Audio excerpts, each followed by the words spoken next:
Hey guys, it's Godzilla1463 here, and today I want to do a video on the handguns that were used by the Russian or Soviet military during World War II. And the two stars of the video today, we have a 1945 model M1895 Nagant Revolver, and then we have a Zastava M70A Tokarev. Now, I know I'm kind of cheating because this is not an original Tokarev TT-33. This is a brand new 9mm chambered Tokarev, but it will represent the original 1933, 1940s era Tokarevs. Alright, so as you can see here, we got some pretty neat gear. Got the original Nagant holster, lanyard loop, little screwdriver that originally come with it, and we got our old Mosin Nagant stripper clip ammo pouches, which are pretty neat. So starting with the Nagant, and this will also be kind of a little bit of a side comparison between the two, because if you guys did not know this, both of these sidearms served at the exact same time during World War II. They served alongside each other. So, pretty neat history on both. Let's start with the Nagant. The Nagant is a double action revolver. It's also a gas seal revolver. Pretty neat.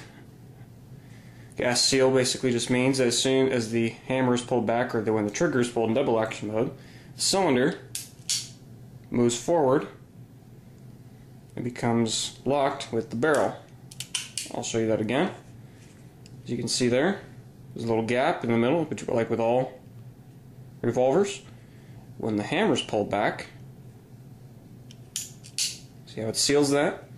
And the whole point of that system was to get the velocity up on the cartridge and have a more accurate service cartridge, because before they adopted the M1895 Nagant revolver, the Russians were using Smith & Wesson Model 3 top break revolvers. They were a little different than the normal number 3 made by Smith & Wesson. It was chambered in the 44 Russian round, which was a little different than the 45 long Colt that was used by many Smith & Wesson and Colt revolvers in America at the time.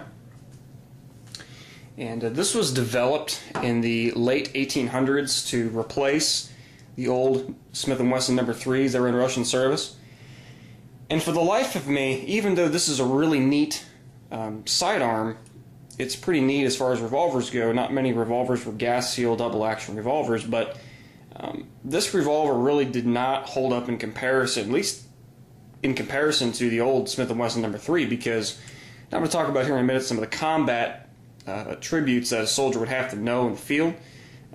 To reload the gun, it was much slower than the old number 3. This has a loading gate similar to, like, the old Colt single action armies or any other single action revolvers of the time, because keep in mind, in the Tsarist army before the Soviet Union came about, only officers were allowed to have double action versions of this. They originally made it so that the infantrymen only had single action models. So now this is a double action. Version of that, because when World War II broke out, pretty much all of them were double action revolvers. But what's interesting about it, though, is that the features of this revolver is more similar to a single action rather than a double action. This gun reminds me of an old single action revolver that was later converted to double action. That's how it feels to me when whenever you shoot it and whenever you handle it, even though it was designed from the outgo to be a double action revolver. I'm not entirely sure what the Russians were thinking with some of the design features. Had a loading gate, much like common single action revolvers of the day. Had a ejector rod that was locked here. The only way to release that is you had to screw it and then pull it out. Unscrew it and pull it out, and you would twist this to the side, line the chamber up with the ejector rod, and then you just unload the shell casings like this once you expelled the 7 rounds that was held in the cylinder. This is a 7-round revolver. versus the normal 6. I did a review of this, or at least the first impressions of this, way back in a really old video when we first got it, but it's pretty neat.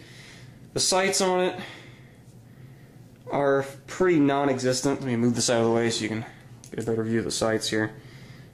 The sights are not very good by any means. You cannot really see them very well in the double action mode, like I said. I really do believe this was designed to be more of a single action than anything else. But nonetheless, despite its flaws of it being a very slow reloading revolver that did not fire a very powerful round, also one interesting keynote, it fired the 7.62 by 38 rimmed cartridge, and I'm going to roll in a photo of that overlaying here. But it was a very interesting cartridge. It was a fairly high velocity cartridge for the time whenever you compare it to other service rounds of the period, because with old surplus loads you can get up to about 1,000 feet per second, maybe a little more than that with the old Nagant loads, the surplus loads. The modern production 7.62 by 38 ammo, it's much less than that. It's around 800 to 900 feet per second. So it's a less hot round than the old military loads.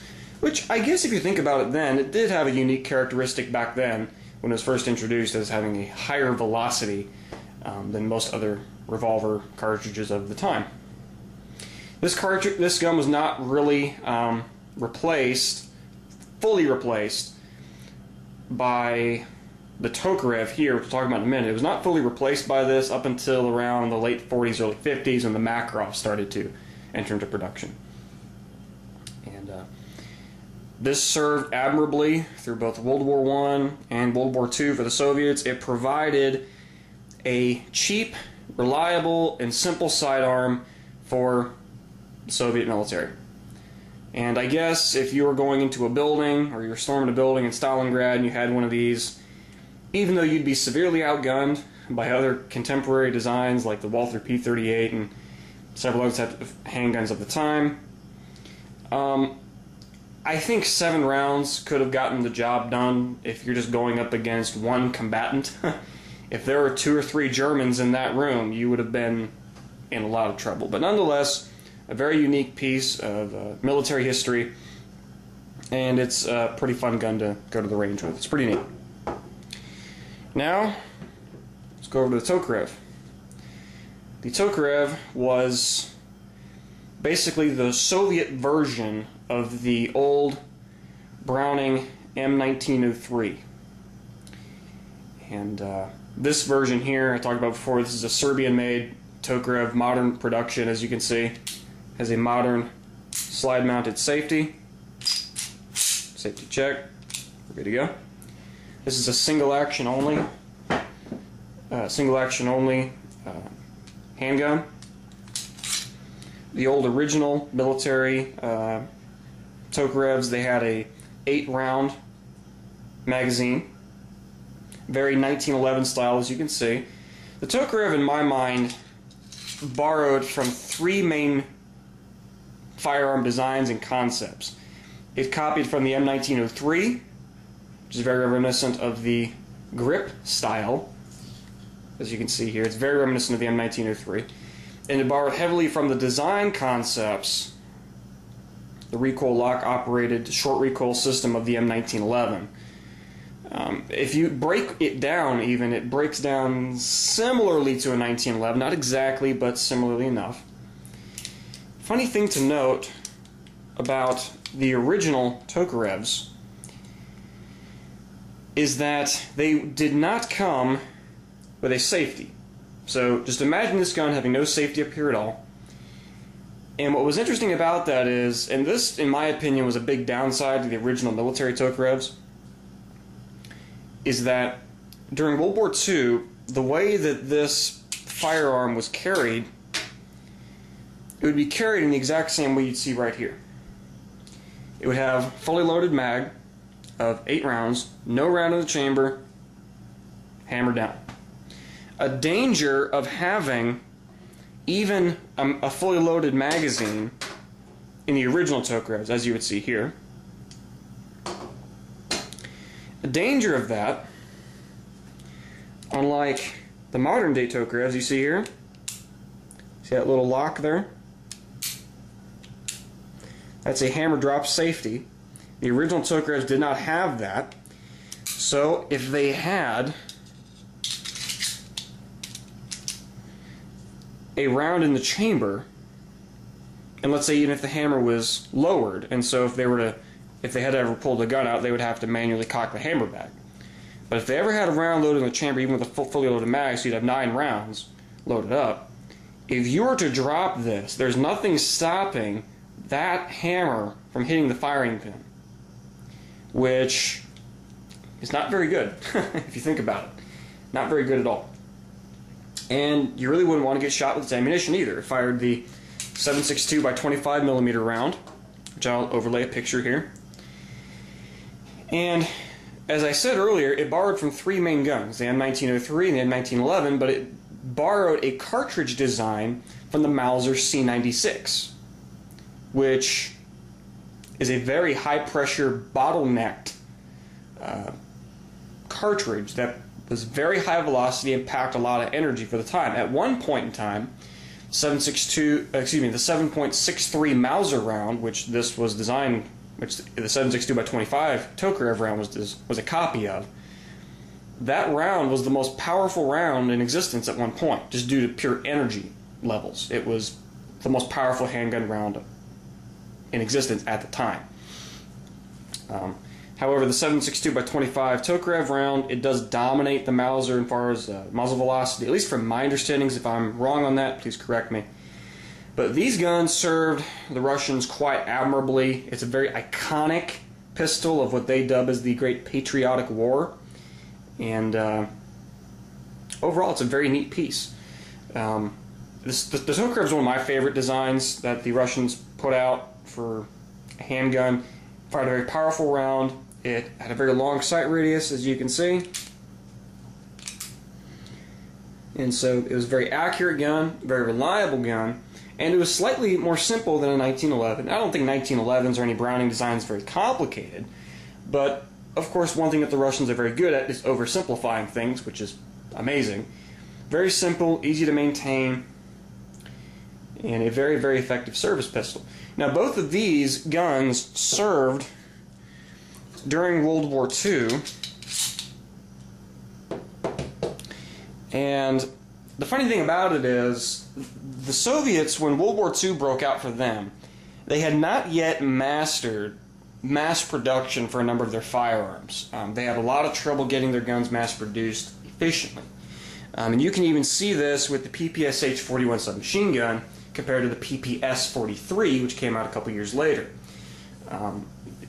The stamping process, because most to all of their guns were stamped, not milled or machined, so they had not yet mastered the art of stamping, and I wouldn't say they really fully mastered it until the early 50s. So when they couldn't supply their troops with enough Tokarevs, which completely dominated this revolver right here, but when they couldn't supply enough of these, they had so many of these in stock, and in my opinion, they had already mastered the ability to mass produce this. You saw many of these in the field next to these. You'd have probably had a similar number of Nagants and Tokarevs in the field. Now, of course, I think if you were to ask anybody which one would you pick, they'd take the Tokarev any day of the week. I can totally see why. Fires more powerful round, it's more accurate, has more rounds, and it's way faster in the reloading department, no doubt. It's a semi-automatic design. But both of these guns served the Russians admirably during World War II and even beyond. The Tokarev stayed in Russian service for a number of years, even after the Makarov was in service for a while, and mainly because this gun served an interesting niche, or, when compared to the Makarov, because this is a much higher velocity round, and this could penetrate light body armor. The Makarov round, of course, cannot do that. So, just an overall statement here, guys. Both guns are very, very neat, and they're very fun to take to the range, very fun to shoot, very reliable, very simple. and I would highly recommend you guys get your hands on one. The Tokarevs made by Zastava are very high quality. I've put a number of rounds through this. It's got some wear and tear on it. I don't know if you can really see it well, mainly up here, just from carrying it around and handling it. These are imported by Century Arms. This is a 9mm version, as you can see here. It's not an original 7.62 Tokarev. I'd like to get one. Alright guys, I'm back. Sorry about that. I had to take care of something. The delivery guy just came to the door. I had to sign for something. But back on point, the Tokarevs that are out there made by Zastava, they are very plentiful. They're out there. You get them for relatively cheap prices. I'd say around 199 bucks here or there. We got this for $160 from a dealer that we know, so we got a little bit of a special deal there. The Nagant revolvers, they're still out there, but they're not as available as they once were. You could buy these for under 100 bucks, like probably $80, $90 some places, and you would get all of, you get everything you see here. You get a lanyard loop for it, you get the original Soviet holster, and you get just everything you see here, which is pretty darn neat in my opinion. That's a really cool military surplus package. And the ammo is kind of tricky to find. You can buy big batches of the surplus rounds, which I would recommend getting. They are corrosive, keep that in mind, so whenever you go shooting, make sure you clean your Nagant revolver afterwards when you come back home from the range. But that's a much more accurate hot load, and it's cheaper than a lot of the more commercial stuff that's out there. So I'd go on Gunbroker or just search it out. You can find it. It's out there. So this video has been fun and informative for you guys. I found it enjoyable to do, and I find it very interesting and very unique. Soviet firearms have always fascinated me, especially because I'm a big AK-47 fan, AK-74 fan. And also, I like Russian handguns as well. They're very unique, and they're different when you compare them to other Western designs, because, funny thing, in the West, especially in the United States, handguns, they're spot on. I mean, they're like one of our go-to weapons. But sidearms in the comm-block countries, they've never viewed handguns as a very important piece. So it's really cool to compare East and Western looks and mindsets when it comes to handguns. So hope you guys have found this informative and enjoyable. This has been Godzilla 1463, guys, signing off. I hope every single one of you has a fantastic day.